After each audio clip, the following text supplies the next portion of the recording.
Hello everybody and welcome to our next video in the series on Programming for Teachers Bootcamp. We're looking at P5.js, and in this video what we want to do is talk about functions. So right now we have the setup function and the draw function, and in the previous videos we've used the mouse press function as well. And I want to talk a little bit about what functions are. Now, one thing that's important to know is that functions are called many different things in different languages. So some languages call them subroutines or procedures. In Java they're often referred to as methods. And if you're talking to a computing scientist, they might talk about the technical differences between some of these terms, but generally speaking, you can use those words interchangeably. So function is the most common word, but again, procedure, subroutines, methods, etc. are also used in the same way.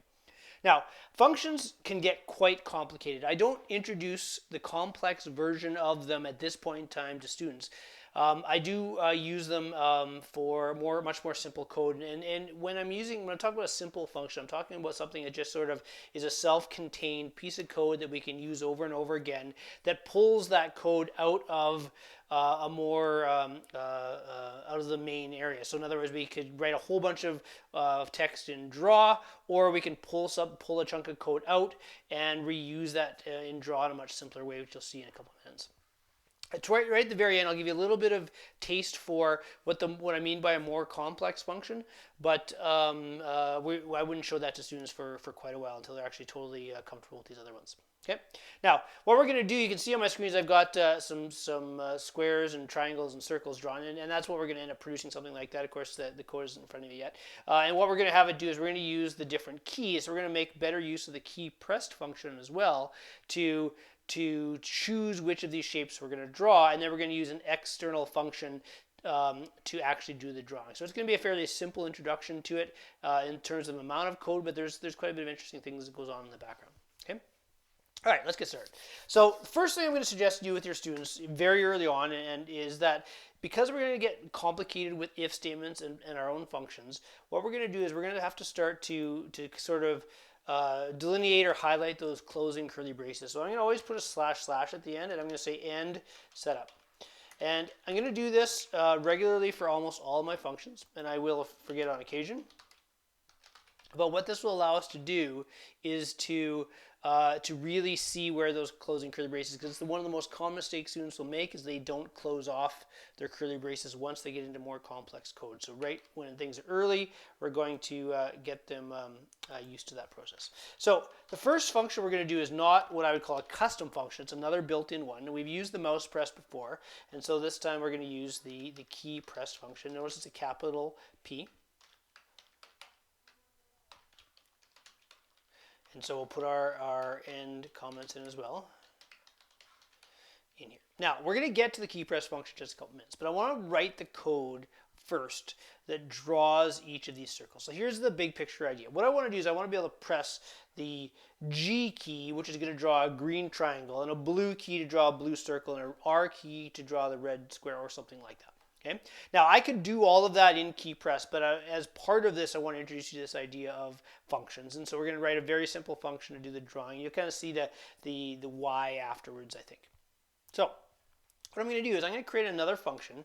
This is a custom function that I'm going to write called blue. But what I actually discovered when I was practicing this is blue can actually be considered a keyword in processing that already exists. So we may need to do something a little bit more to this. So I'm going to actually call this blue circle to kind of copy the image I've got around here. So I'm going to create a function called blue circle. Now, in this function, it's going to be really, really simple. I'm going to set my fill color to be blue. So 0, 0, 255. And I'm going to draw a blue circle somewhere around the mouse. So I'm going to do a circle at mouse X, mouse Y. We can just kind of do it exactly there and make it who knows what size we want. I don't know, 80. Okay. Now, better continue my good coding practice and say end blue circle. Now, if I run this, what you're going to see is that this blue circle code, has an error in it. Oops, that's because I put somebody probably saw that already for me. Do that very often for some reason. There you go. So you'll see that this blue circle code doesn't do anything. It doesn't get run. There's no errors. There's no problem, but nothing actually gets run. The reason is because when you create a function, all you're doing is you're creating sort of a container for code, or a section of code that can be used when you tell it to. When you tell it to, the term they use is calling a function. So we have never called the blue circle function. Because we've never called the blue circle function, it doesn't work. So I could, and I'm not going to leave it this way here, but I'll just show you what I mean. I could, in draw, call the blue circle function over and over again. And here's how you do this. You write the function name as you wrote it here, making sure your capitalization is exactly right. Bracket, bracket, semicolon. Now, eventually, when we get into more complicated functions, we start to add variables inside, or data or numbers inside these brackets. But that's what I mean by a little bit more complicated. We're going to keep it really simple with nothing in these brackets. So now if I hit play, what it does, it's going to run this over and over again. And of course, it might be a little bit easier to see what's going on if I comment out my background, which makes it a white background. And you can see that it just kind of follows the mouse. And so one of the assignments I do kind of, relatively early on in my course is I have them create a little drawing program which does something, quite similar to this, as a matter of fact, getting more and more complicated as you go through. So that's kind of an interesting visual. So it's kind of not a bad idea to do that. And again, if I turn off that background, then it follows my mouse. Okay, again, kind of an interesting thing. But that's actually not what I want to accomplish. I want to be able to accomplish that it only draws when I press a key, and it draws a particular shape and color when I do that. So I don't mind this. It's kind of not bad. You might want to try that out and get that saved as an example. I think what I'm also going to do is, in order to get rid of the white, I'm going to cut my, or actually maybe I'll just copy it instead, out of the draw, put it into a setup, but then comment that out just so I can, so that you can see the color, but I can bring that background back when I want to. All right. I don't want a blue circle though in draw, so I'm going to get rid of that, and my draw function is going to be quite small. What I want to do is I want to do something in keypressed. So I want to say in keypressed, call blue. And at first, again, I'll just to show you that this will work. If I call blue circle in keypressed, what it'll do is it'll only ever work when I press any key, except I made a mistake. What did I do? Uncaught reference. Blue circle is not defined. I must have misspelled it. I did. Forgot how to spell circle. Okay, so now if I press any key, by the way, you'll find you'll have to click on this preview window once before the key press will kick in. That's actually something that can be kind of annoying. So what'll happen is that what you can't see is I'm pressing the key, moving my mouse. Whenever I press a key, what it does is it calls the blue circle function. So it says, okay, change my fill to blue and draw a circle at mouse X, mouse Y. Now, just by reference, if I turn off this background, you'll actually probably see this doesn't work. So even if I do it now, you can't tell I'm pressing my keys and it's not working. And that's because background is drawing over top of my blue circles right away. So it is important, if you're doing this kind of example, that your background is commented out or is put into setup instead of in draw. So just in case you're not clear, remember the draw function loops, loops, loops, loops, loops. So if I draw background over and over again, even though I press key, it draws a blue circle, it instantly draws the background over top of it so you don't see it. Okay? All right, let's add two more functions and then we'll control it with the key presses. So what I'm going to do with these functions, I'm going to copy them. Actually, you know what? I probably should just retype them, come to think of it. So function, now I'll call it red, let's go red rectangle. I'll call it red rect.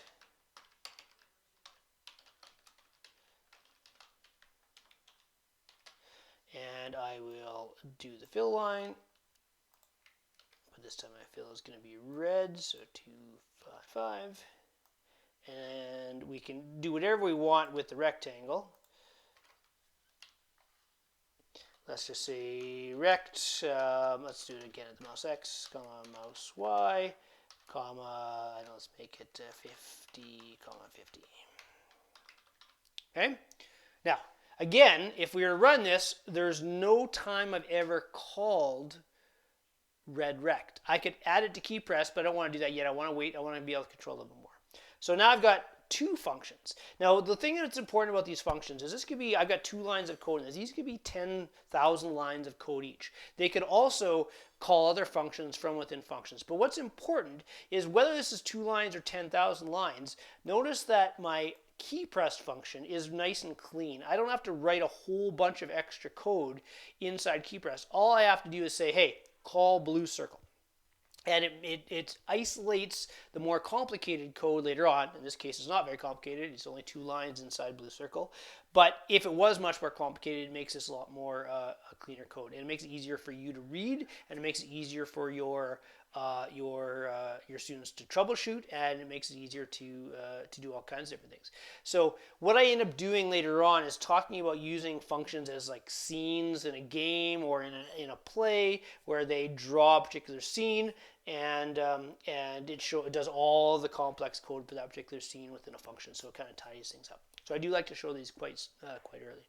So what I want to do is add one more with the just for demonstration purposes. And so I want to do a green triangle, and I think I'm going to do triangle because I actually have not shown you guys in my previous videos triangle. And triangle is not a hard thing to understand. It just is a little bit harder to figure out where it's going to go. So the idea of green would be, there we go. And so triangles are drawn using the 3 points. So you can do any 3 points you want. Obviously, you can just random number these. But again, if we want to relate this to mouse X and mouse Y, it might be kind of nice. So maybe I'll draw the top at mouse X, mouse Y. It doesn't matter actually which 3 orders. It's going to draw what it does. It draws the 3 points, and then it fills in. So you can do this in any order. I tend to like to think of if I'm going to do that kind of triangle, the top one is my first location, and then I'm going to draw the mouse X over a little bit this way and down Y, and mouse X over this way and down the same amount of Y. So again, I could do whatever I wanted, but I'm just going to do this kind of show you how I might think this through as a student or a teacher. So I want to say, okay, I want to do mouse X, but I want to move it over a little bit, so I'm going to say mouse X minus, I don't know, 40. So it's going to go draw 0.2 over 40 pixels. And then it's going to go mouse Y, plus, if we're going to go down, sorry, Y goes down, plus, I don't know, 100. And then mouse X plus 40, so that way it's going to be an isosceles triangle, and mouse Y will also go plus 100 to make that number the same. Okay, so we'll see it works. So basically, draw the top here, draw the second one minus 40 but 100 down, draw the third one plus 40 but 100 down. All right, let's get this going. So I haven't shown you this yet, but it's not that complicated. How do we get the key press function to choose which particular function it's to draw? And how we do that is with an if statement. So we say if the particular key. Now in p5.js and in processing, there is this is nice, very simple to do. There's a built-in variable called key, K-E-Y. Okay, so any key that's pressed will be, the last key that's pressed is stored in the key variable. So if key is R, we want to call red rect. If key is blue, we want to call blue triangle. The way you write that is equals equals. Now, I don't know if I've actually said that in the previous videos because we did less than and greater than. If you want to check if something is equals, it uses 2 equal signs. 1 equal sign is put this number into a variable. 2 equal signs means check to see if this value is in this variable. Okay, so if key equals, and then we can do this in quotes, let's go, I'll do it in order there, B. And interestingly enough, in processing, in p5.js, you can use double quotes or single quotes for this. In processing, you have to use single quotes. So I'm going to, actually, you know what, I'm going to stick to the single quote version just so you can see that if you look in some of my other examples I've written in processing. All right, so if key equals B, we're going to call blue circle. Okay, now let's test this. Now think about what it's going to do. Again, remember you do need to click on this once so that it gives kind of the focus of the screen to that particular thing. And then if I hit B, it draws a blue circle.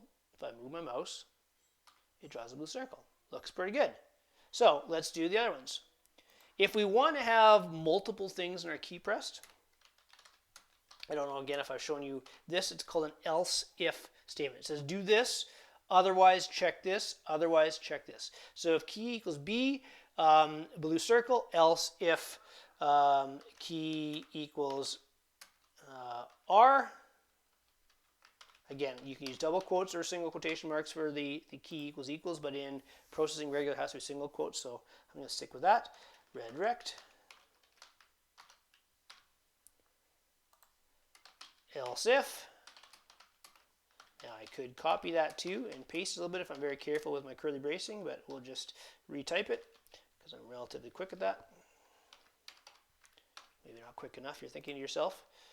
Green triangle. Now I can actually, let me make a mistake on this. Let me misspell triangle. Maybe I already did this for you just to show you what happens. We might even want to add, say, an else in here. Maybe we'll say if they do any other key, why don't we redraw our background? Again, not necessary, but kind of so basically clear the screen if they type anything else.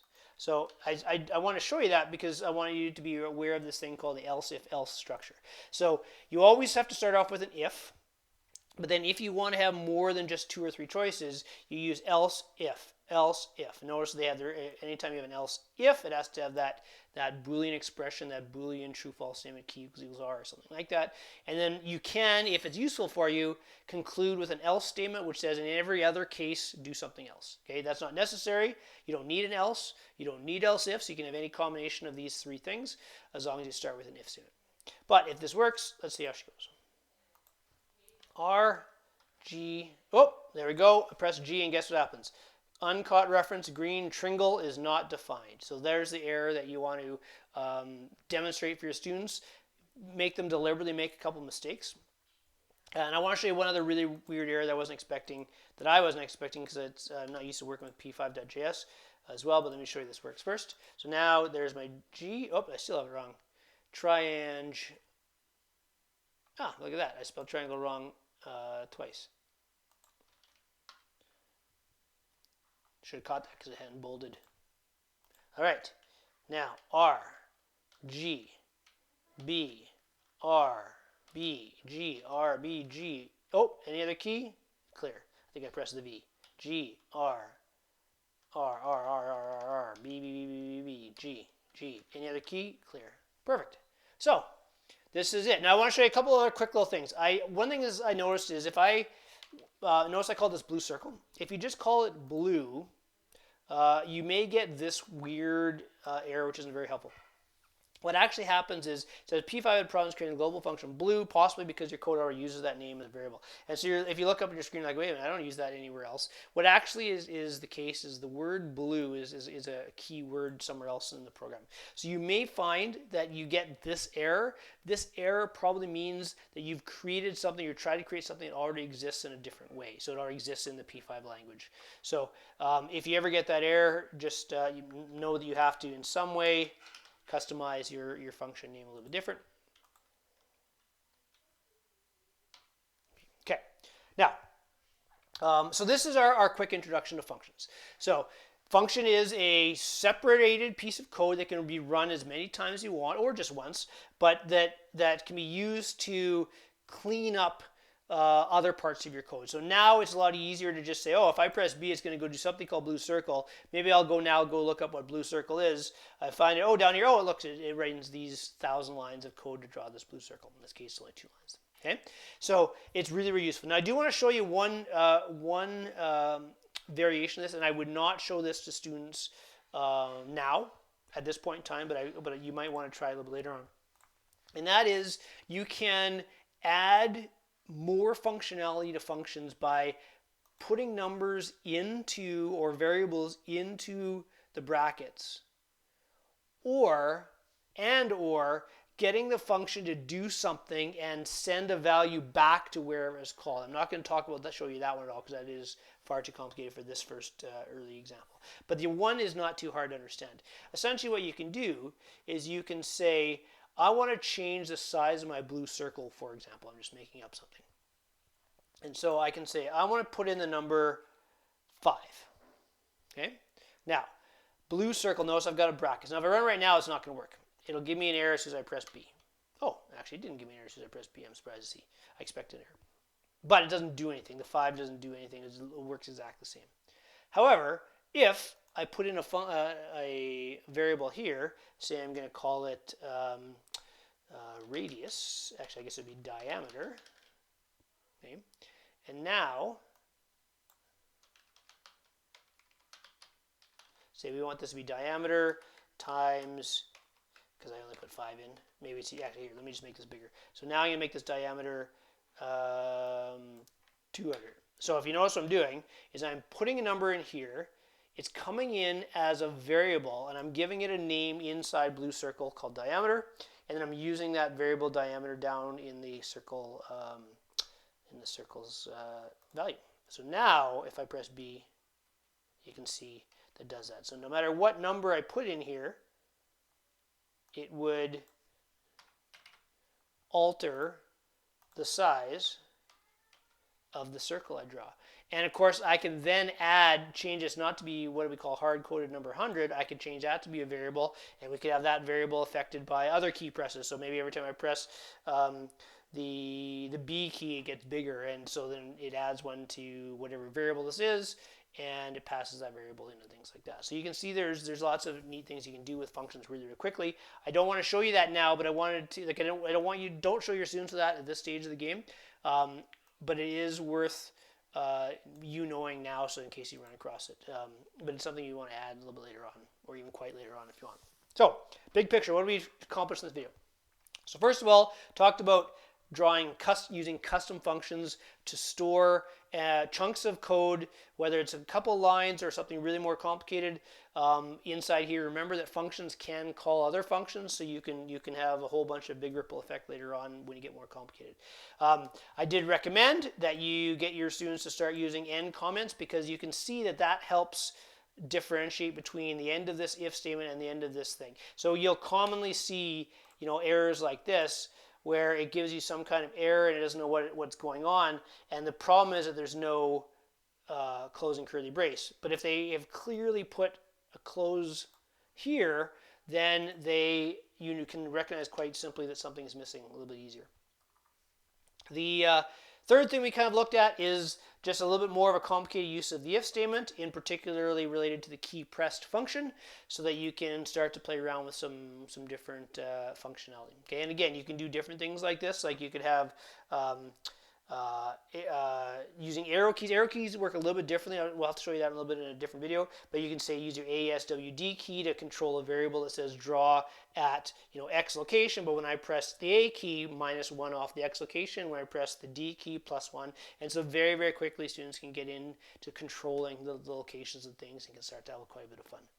All right, so there we go. Introduction to custom functions. I call them custom because I wrote green triangle myself, as opposed to key pressed and draw, which are built-in functions, and a little bit more on working with more complicated if statements.